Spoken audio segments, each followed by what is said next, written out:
Welcome to Digital Hospitality. I am your host, Shawn Walchef. This is a Cali BBQ Media production.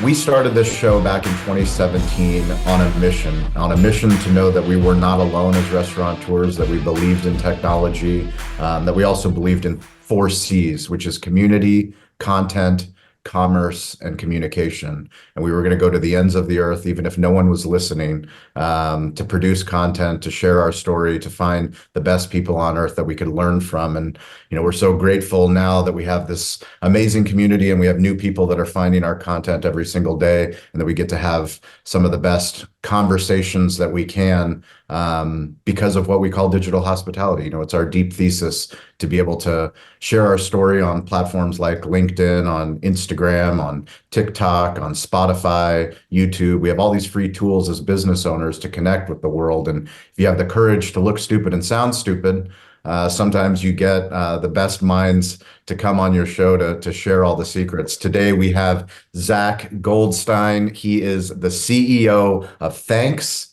And I've been a big fan of Zach's. I've been watching him on LinkedIn because he has the courage to produce content, even though sometimes he second guesses himself. We'll get into that. But Zach, welcome to the show.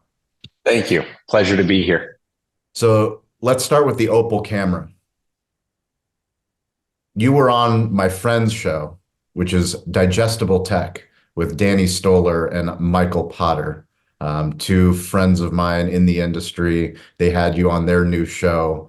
I saw the show, and you have a phenomenal camera, and here it is again. I guess the reason why I want to start there is because as a CEO of one of the leading companies in the restaurant tech space, a lot of people they say that they don't have time to do podcasts. They say that they don't have time to do content.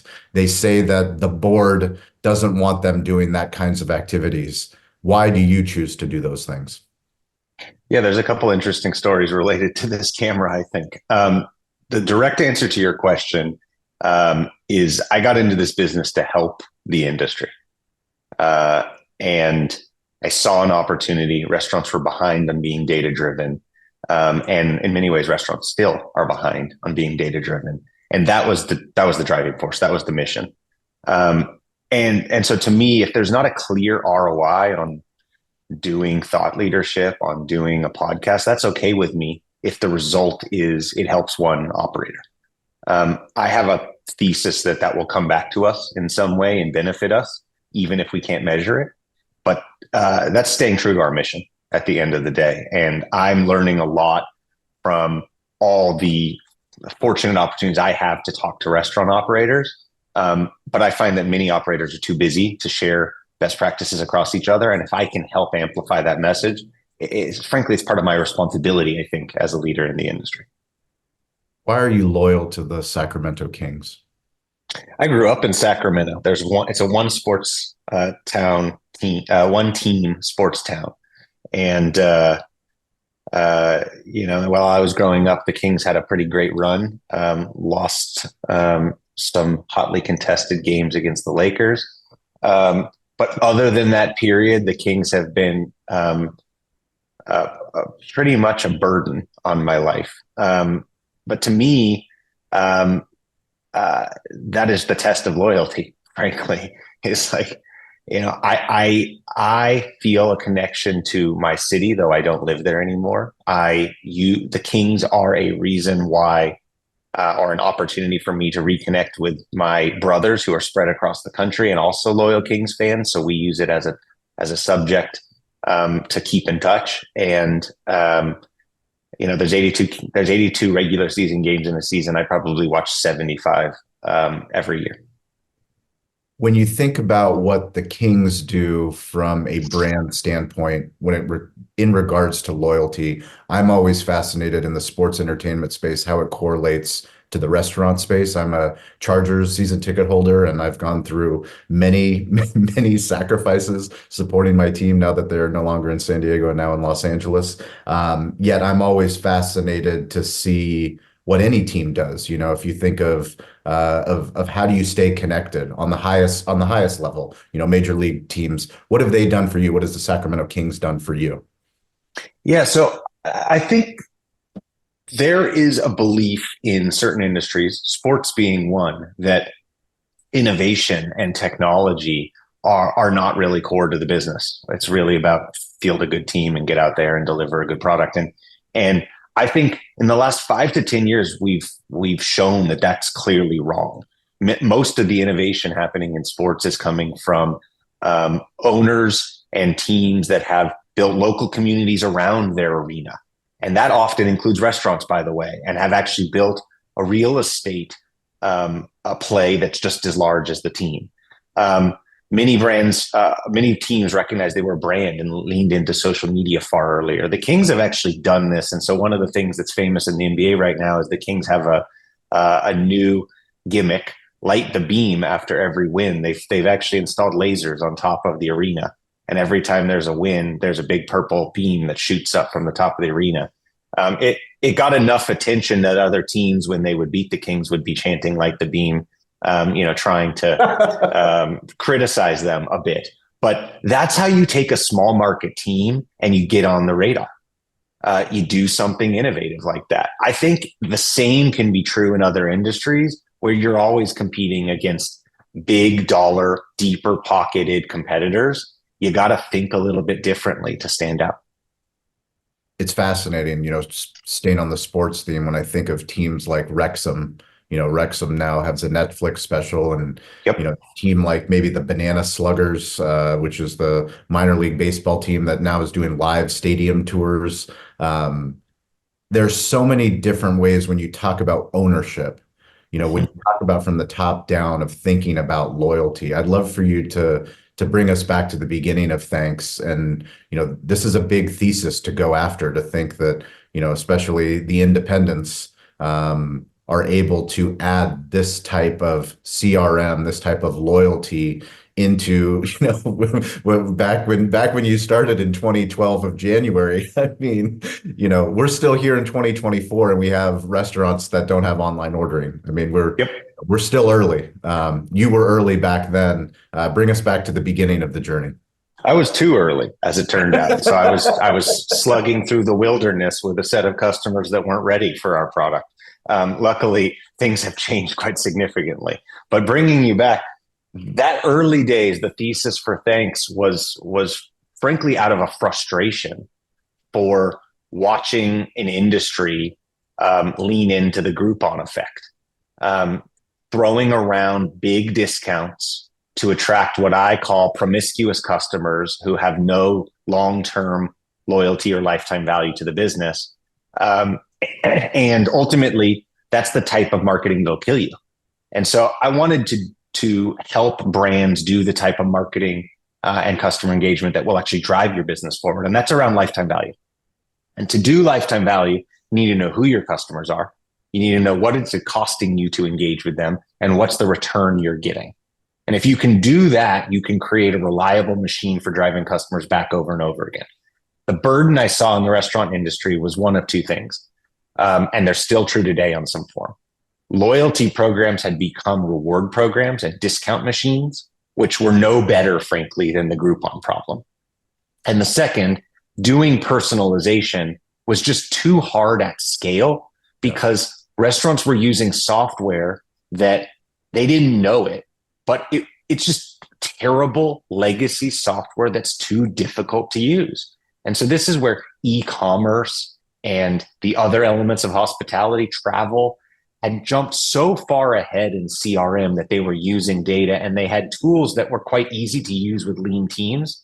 And restaurants were still banging their heads against really difficult to use or really rote types of customer engagement. That was the problem we had to solve. And we've done a lot of that. And yet, as you point out, there's still room to go. Do you remember the early investors? For sure. What convinced them? You? Was it you? Yeah, on some level. So when I talk to future founders or people that are exploring founding a company, one of the go-to pieces of advice I offer is that you have to be irrationally passionate about what you're doing. It is too hard to build something from zero unless you find somewhere in you some sort of irrational passion that drives you forward. And As I think about that early period, this goal was my irrational passion. It remains my irrational passion. I run a much larger business now, and yet any of my customers would tell you I give up my cell phone to every single customer, and I tell them to call me if they're trying to think about their loyalty program or their data or how to advance their technology stack. Because at the end of the day, that's actually what I'm passionate about. Building a big business and hiring a large number of people and growing our revenue, obviously that matters, but solving problems for our customers matters. And I think that passion likely came through even before we had a product. I would love to get your opinion. I was talking to Barry Schuster, who's he does Restaurant Startup and Growth magazine, part of restaurantowner.com, and he was asking me for an article about restaurateurs and their line items for marketing.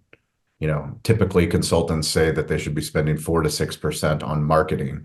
And I would love to get your opinion on that 4 to 6% number and what does that actually mean? Yeah, that is an excellent question.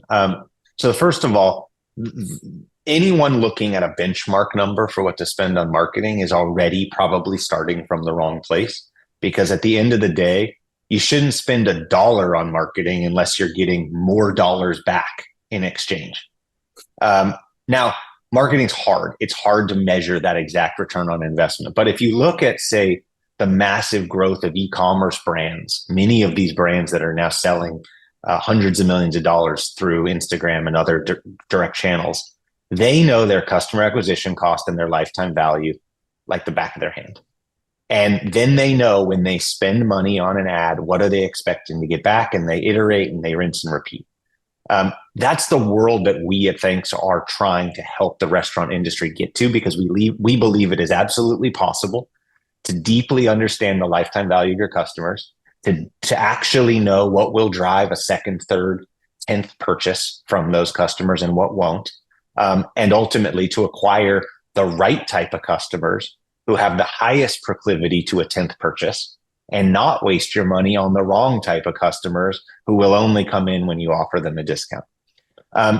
So if doing that, you could imagine, as many of these direct-to-consumer businesses, you could imagine spending way more money on marketing than 5% and get a return and grow your business rapidly.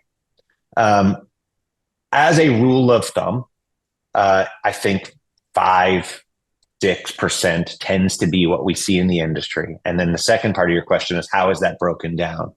And unfortunately, most of it is not yielding an ROI. One of the questions I often ask restaurant operators is, do you know the return on X, Y, or Z thing that you're doing? Namely, do you know the return you're getting on your loyalty program? And the reality is, if the answer is, I don't know, it's almost certainly a negative return. Because the only way you can actually drive a positive outcome is to be measuring it, focusing on it. Not everything you do is going to drive an outcome. But if you figure out which things are and which things aren't, you can do more of the stuff that is, you can do less of the stuff that's not, and ultimately optimize in the right direction. So ultimately, I think as a rule of thumb, brands that are in the 2-3% are underspending in all likelihood, and need to both get better at their marketing and likely get more comfortable spending. And that if you're doing more, you should expect seeing your same store sales grow as a direct result of the marketing over a long enough period of time. When you look at brands that do loyalty in other industries, who's your favorite? So that's a surprisingly complex question. I think, let me tell you a couple things about what makes a good loyalty program, and then I can point out a couple in other industries. A good loyalty program is about giving value to guests where the perceived value far exceeds the actual cost. And that as a result, those guests change their behavior. Because the reality is, if you're giving $1 and the guest perceives it as $1, ultimately it's very hard to both get a return and have the guest walk away feeling like they're special. It's a direct exchange of value, right? And so when you think of things that have worked incredibly well, the way the airlines have structured their loyalty programs is so successful that the loyalty programs themselves are probably worth more money than the airline at this point. That's shocking to people. But the data in the program, the ability to sell those points to other channels because people value the points now. And the reason that whole works, it's predicated on the fact that consumers with those points can get access to things that they likely couldn't get with their own dollars. Upgrades being a very common example of something where the perceived value far exceeds the actual cost to an airline. That's the holy grail at the end of the day. But we're seeing examples in the restaurant industry starting to get there. We've seen brands that are doing, for instance, LTOs with early access for certain loyalty members. One of the stories I often tell people, and it leaves their jaw on the floor, is we have proof that giving some customers, generally your more loyal customers, your VIPs, giving them access to an LTO that you otherwise couldn't get, they're more likely to redeem their points for that than for a $5 off coupon.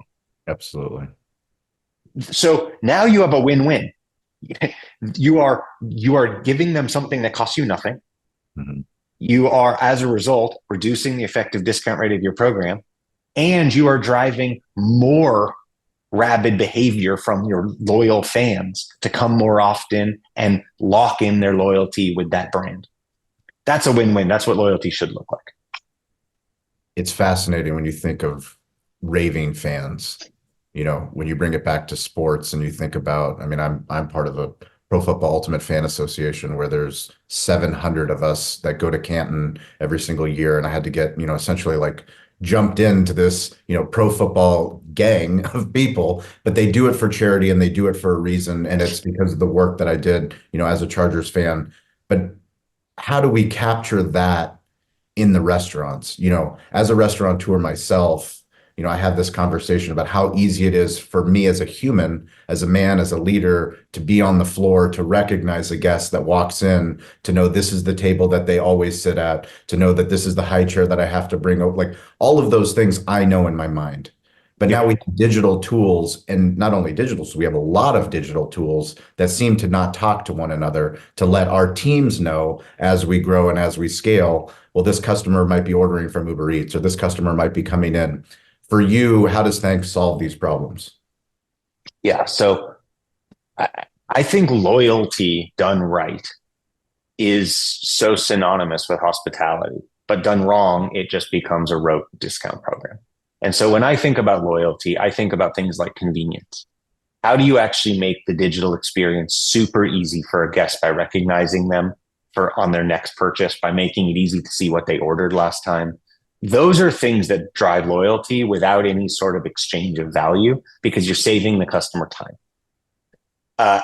On digital channels, we need to do more and more of that, because that's not forging a new path. That's just taking best practices from other industries where we as a restaurant industry are way behind. And those are no-brainers. Brands need to lean into those out of the gate and frankly, not tolerate less from technology partners.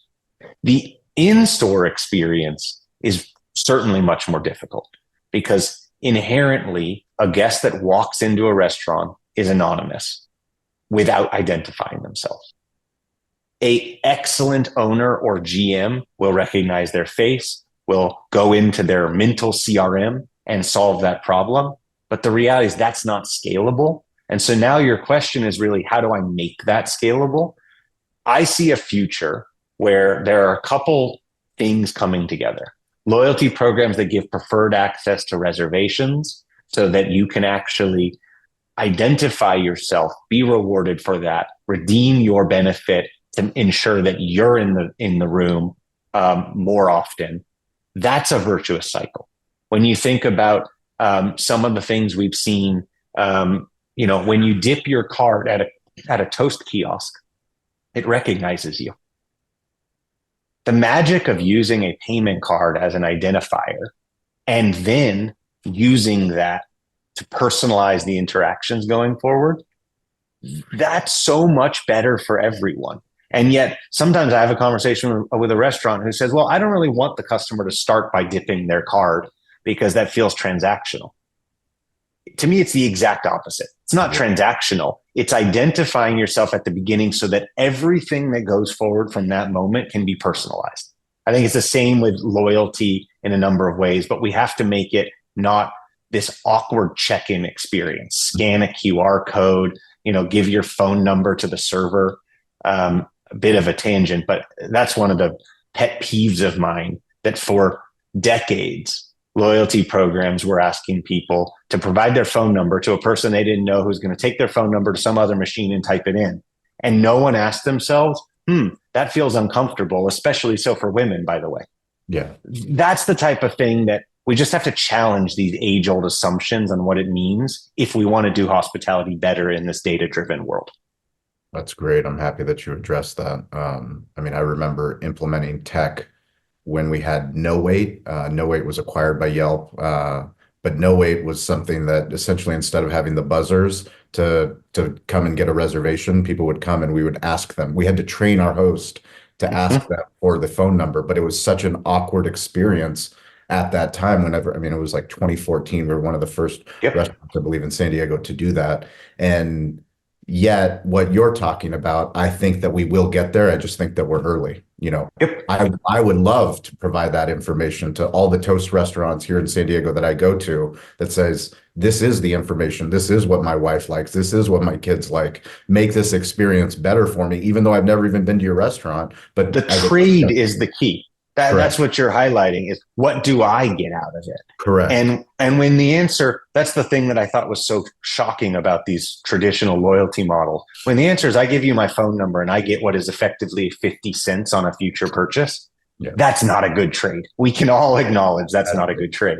What you just described, right? Knowing who I am, knowing what my family does, saving me time, allowing me to get personalized engagement, that's actually really good value. For sure. And it will drive my future behavior. You posted, let's go back to LinkedIn. I'm a huge proponent of LinkedIn. We do weekly rooms on LinkedIn, social audio rooms now. We post content. We believe more restaurateurs need to be on LinkedIn because they can connect to incredible people building great things for our industry.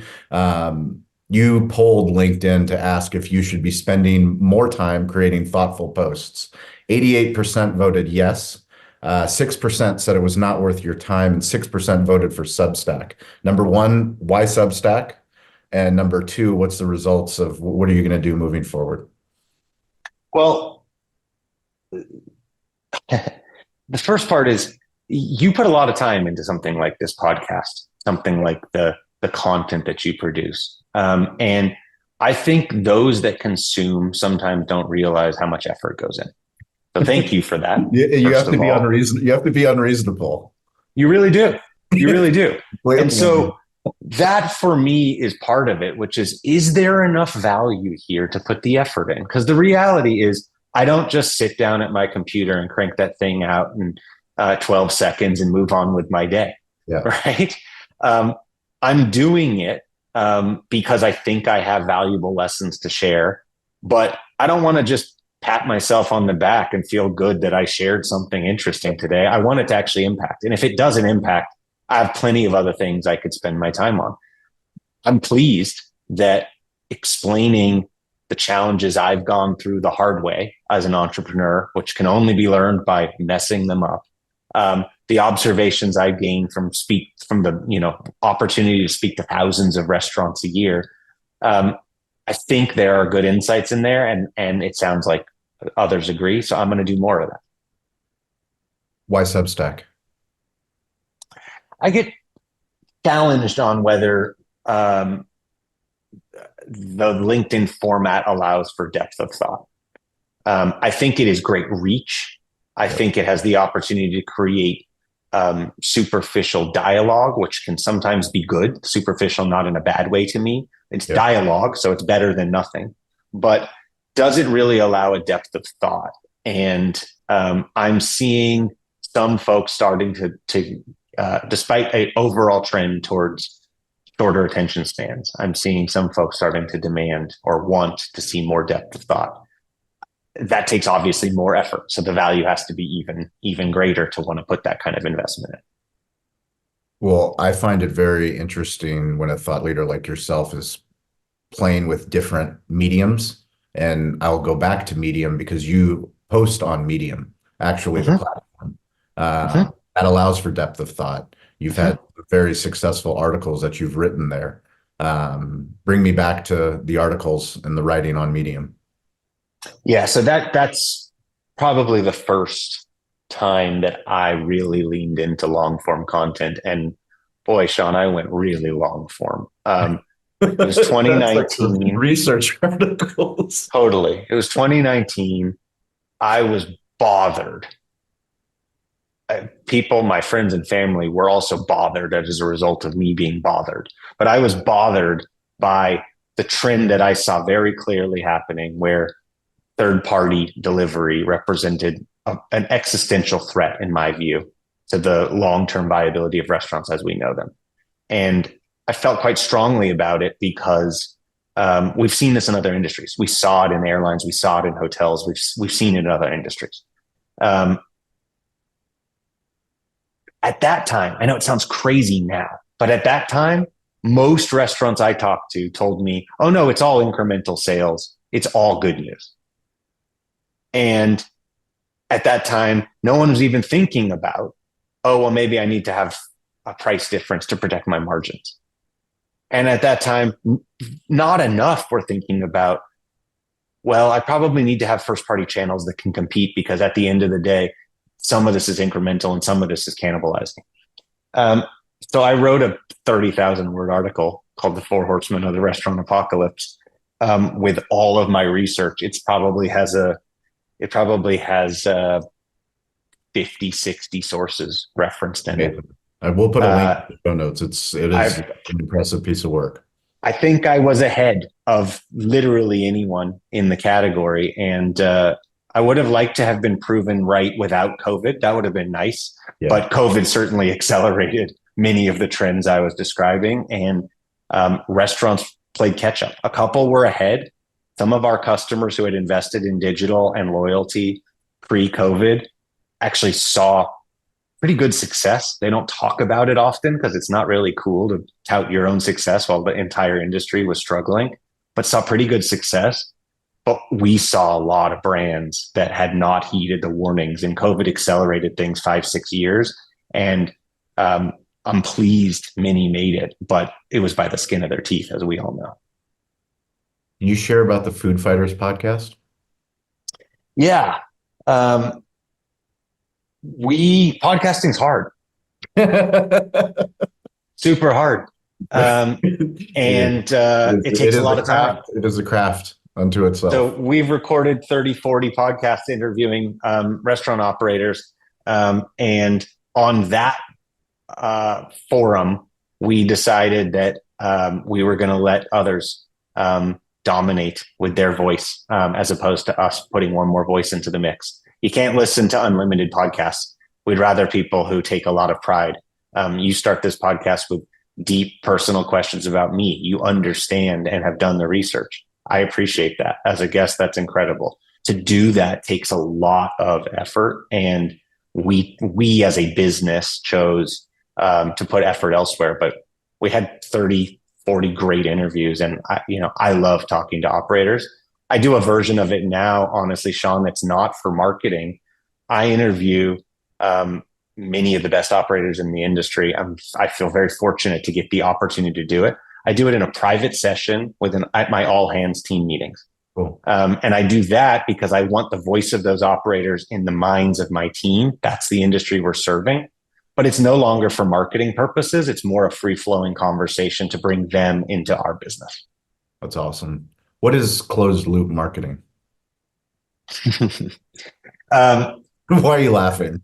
Well, lots of people have these buzzwords flow around, and they all change. We have a digital hospitality show. We get to talk to a lot of tech people. You get them all. You The confuse, buzzwords you are lose. flowing. It turns out in tech, we confuse a lot. We confuse a lot. To me, that at the end of the day, closing the loop means, do you know what kind of return you got? That's the simple version. So when you think about making an investment in digital ads on Facebook or Instagram, You can understand how many people clicked them. If you set them up right, you can know how many people actually converted to a digital purchase. The real value, that's closed loop at the end of the day. You can understand how much you spent and how much you got in that first purchase. But in order to really close the loop, you need to know how many of those people made subsequent purchases.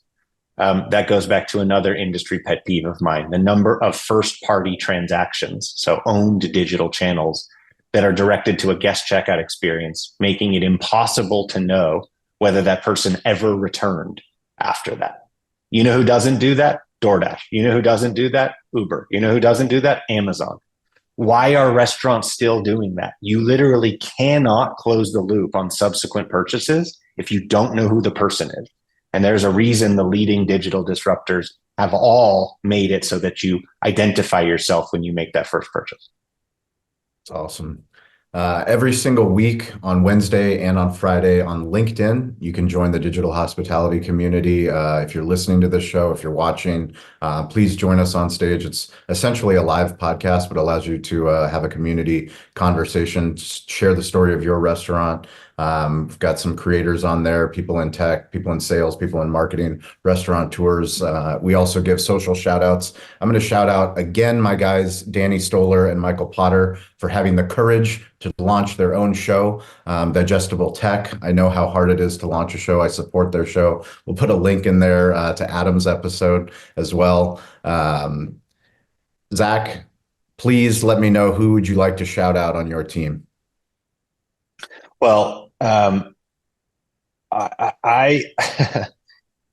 I do all of this stuff that makes me look good, and my team is the reason. And so I have bylines spread throughout industry publications. At the end of the day, the structure of that article has been prompted by my team. The details in it about success stories that we've seen from our restaurants has been done through the data analysis of our team. The fact that those restaurants are indeed getting value out of our platform and driving revenue is because of the success managers on our team. The retention rates that we have as a business, which we're not living and breathing loyalty unless we are best in class at retaining our customers, and I'm proud to say we are. That's because we do things like invest heavily in the stability of our platform so that we have industry leading uptime, because it takes one problem to lose loyalty from your customers. And so you have to have zero tolerance for problems and own them when they do inevitably come up, by the way. That's all our team. And so I'm very grateful to have assembled an excellent group of people at Thanx. And I'm very grateful for customers. One thing that we're lucky in this industry is no one is hesitant to share their feedback. And I feel lucky to have people willing to do that, though. That's what makes us better. So, Zach, we want to talk about your smartphone storytelling habits. It's a chance for us to dig deeper into who you are and how you communicate with the world and how you use the greatest tool that's ever been given to a business owner. Do you use an iPhone or an Android? I use an iPhone. Which version? The new one. Always? 15. You always 15 upgrade? Pro. I don't. Every 2 years. Every 2 years you upgrade. And you always do software updates? Is that mandated as a tech founder? Yes, that's actually required for our compliance. Compliance purposes. There you go. Do you prefer taking photos or videos? Photos. How many photos do you have on your phone? Well, I have a 3-month-old son, so my phone is filled with photos. But in aggregate, there must be 100,000 photos in my iCloud account. But a lot of them, I am getting tens of new photos a day at this point. So maybe that'll stop at some point, but the newness of my 3-year-old son has certainly not worn off. I'm constantly taking pictures. It won't. I have a 6-year-old boy and a 4-year-old girl, and I have ample amounts of content. We make a joke, my wife and I, when we get a notice in the school, they say that, tomorrow's photo day. We say every day is photo day. Yeah, exactly. Photo day in our house. What's your daily usage, smartphone usage? How many hours?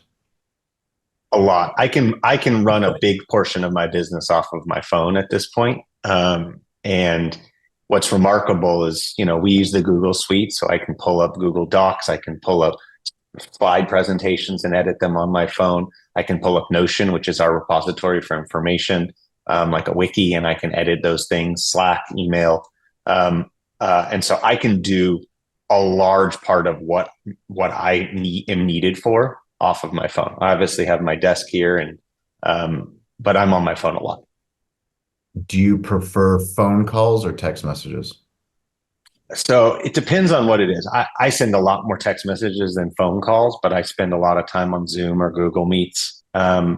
One of the funny things that I've started doing is trying to move a little bit away from Zoom and Google Meetings as the only mechanism. If I'm having an important conversation, it's great to look face to face. If I'm trying to touch base on something, it's kind of exhausting to stare at a screen all day long. And so I try to take walking meetings sometimes and actually bring phone calls back into the mix. But I give out my cell phone number to customers as an example because I want them to be able to text me.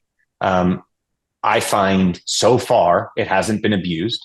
Restaurant operators recognize that if people start abusing the access to my phone and don't talk to the team members of mine that are assigned to them, I'll have to stop giving out my phone number.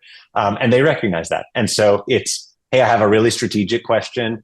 Hey, I want to know who the right person on your team. Hey, something's actually really wrong and I want to make sure it's on your radar. Those are all things that, frankly, they should. No matter how big we get, I want that to be the relationship with customers. How big do you want to get? Boy, we just had a great year. We have big plans for 2024. I think what we saw post-COVID was, we saw 3 major tech IPOs on the back of acceleration in digitization: Toast, Olo, and DoorDash. That was inevitable, but I think it happened sooner.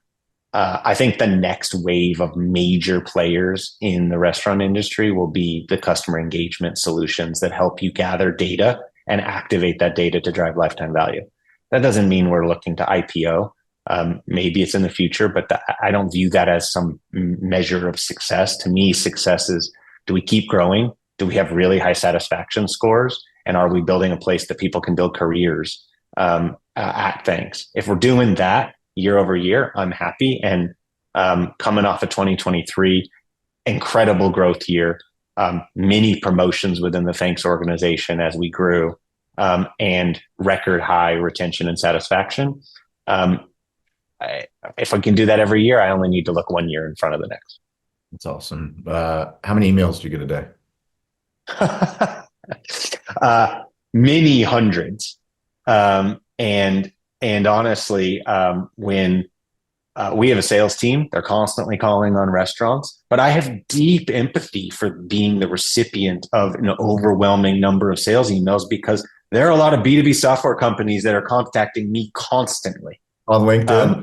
LinkedIn, email, somehow. I mean, I get phone calls all day long. So I have a lot of empathy for what it means to be the recipient of our sales team's efforts. And I'll share a tip, which I tell people all the time. You started there, honestly, Shawn. So that's the funny part. Every single salesperson that reaches out to me and references the Kings gets a reply. 100%. If you're paying attention, it's, I am fortunate that I have a lot of brands that they bring me to teach their sales teams the simple things that I know as a restaurateur, being on the other end of how do you want to be approached. And it's like, listen, all the answers are on the internet. You've never been given more information of a dossier of who we are and what we do. Granted, most restaurateurs aren't as outgoing as I am and publish everything on Instagram and TikTok and YouTube that you can find this information, but just go to the internet and figure it out, because chances are there's information there that can lead you into a more meaningful conversation. I completely agree. That it happened just last week. So in answer to your question on emails, senders that I engage with go straight to my inbox. Everything gets filtered out into a folder that I look at later. I go through that folder once a day rapidly, as you could imagine. And the stuff, you got to stand out to be in one of those emails. And that's one way to stand out. Any reference to the Kings gets open. And so it's remarkable, frankly, how few do it. And I hope, I hope one is listening and reaches out to Yeah. me immediately. I'll take that call. That's awesome. Well, Zach, I appreciate it. We're going to put all the links to how you can connect with Zach, how you can connect with Thanx. Any parting words of wisdom, any mantra, any quote that you're pondering recently, would you like to share? Well, let me close the loop on your first question on the camera, because I actually think there's an interesting anecdote there. I bought this camera right when it released. The hardware is beautiful. It's got an incredible lens on it, which is what you're referencing. The software didn't work. I reached out to the camera company. I said, I'm going to have to return this thing. And Opal said, keep it. We're working on the software. A year later, I dusted it off. I was using a Logitech in the meantime. I dusted it off and put it back on my computer and updated the software, and it delivered this incredible sound and picture. And that was excellent service.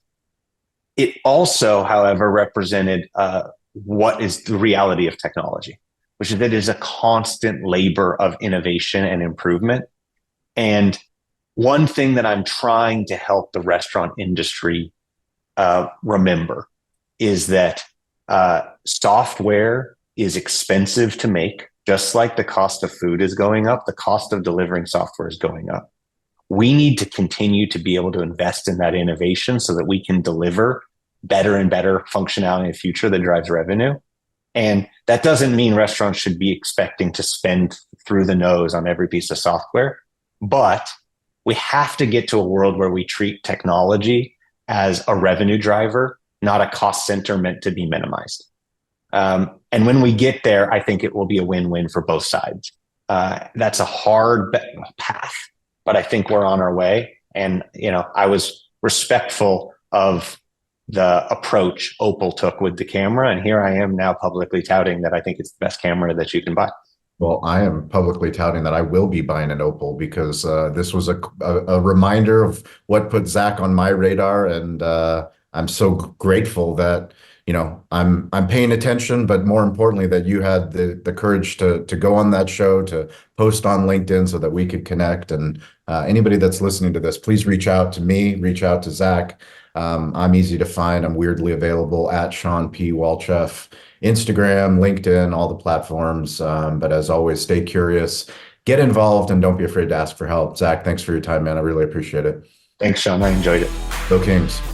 Thanks.